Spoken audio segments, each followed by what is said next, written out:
અરે ધ્રુવિલભાઈ ક્યાં છો? આવો આવો દાદા બેહો. હા બેહો બેહો નિરતે બેહો. બેસું જ ને. બોલો દાદા કેમ આવવાનું છું? જોન તાર બા હાટુ હાડી લેવા આવ્યો છું.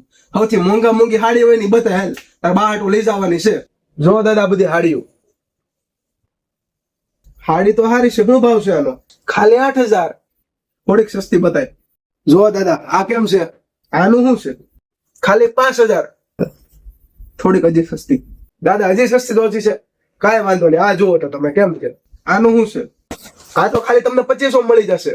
આપણા બજેટમાં થોડુંક કરીને થોડુંક આપણા બજેટમાં ઘેર. હજી સસ્તું જોતું દાદા? કાંઈ વાંધો નહીં. આપણે જો 5 તારીખનો સેલનો રીલ આપણે મૂકી જ છે. તમને સેલમાં હું હાડીઓ દેખાડું ને તો આ જો આ ખાલી તમને 1000 રૂપિયા મળી જવાની છે.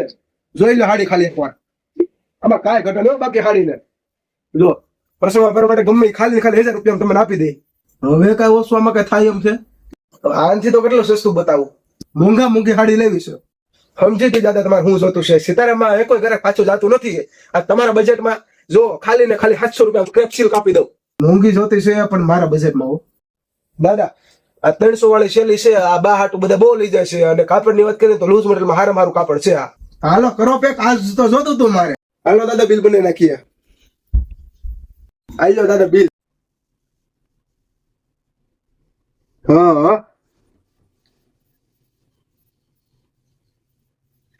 હાલે બેટા 300 વાળી હાડી છે. 30 રૂપિયા ડાઉન પેમેન્ટ કરી દે. બાકીને આપણે હપ્તા ભરીને કરી નાખશું. ઓય ઓય ઓય, એક મિનિટ પૈસા પડે.